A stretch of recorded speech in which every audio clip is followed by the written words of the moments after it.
finally লগ পাই গলো আৰু যিহেতু আমাৰ নিউ প্ৰজেক্ট চলি আছে গতিকে আমাৰ প্ৰজেক্টটোত তেওঁ আছে গতিকে মই মানে হিৰো আৰু ইহঁতে মোৰ হিৰোইন হয় চিনেমা জগতত মই প্ৰথম চান্স পাইছো আৰু মোৰ কাৰণে বহুত ভাল লাগিছে আৰু মই এনে মনোৰঞ্জন দিব খুজিছো যে অসমবাসী ৰাইজৰ এটা মনোৰঞ্জন সিও পপুলাৰ মই পপুলাৰ বুলি মানুহে কয় কিন্তু মই একচুৱেলি নাজানো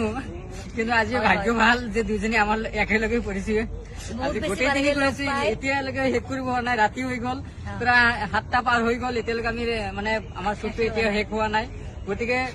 আশা কৰো বহুত ভাল হ'ব বুলি আশা কৰিছো ফাইনেলি যিহেতু আমাৰ লগত আজি গোটেই দিন কষ্ট কৰিলে কেনেকুৱা লাগিছে আপোনাৰ মোৰ আজি যে মোৰ লগত শ্বুটটো কৰিলে কেনেকুৱা লাগিছে মোৰতো বহুত ভাল লাগিলে ইমানখিনি মানুহ আহিছে ভাল লাগিছে আৰু বহুত আৰ্টিষ্ট বিলাক আছে এই চিনেমাখনত গতিকে সকলো আদৰি ল'ব বুলি আশা থাকিলে আৰু মই সেইটোৱে বিচাৰো যাতে সকলে আঁকোৱাই ল'ব আৰু সেইটো বিচাৰো আৰু যদি মোৰ ভিডিঅ' ভাল লাগে আৰু আপোনালোকে শ্বেয়াৰ কমেণ্ট লাইক সকলে কৰিব চুকুৱেলি জয় অসম মোৰ এইটো পেজ হয় আৰু আপোনাৰ কি পেজ আছিলে এইটো কৰিশ্মানাথ নাগাৰ নাম কৰিশ্মানাথ নাগাৰ ই আছিলে সেইটো ফ'ল' কৰিব সকলে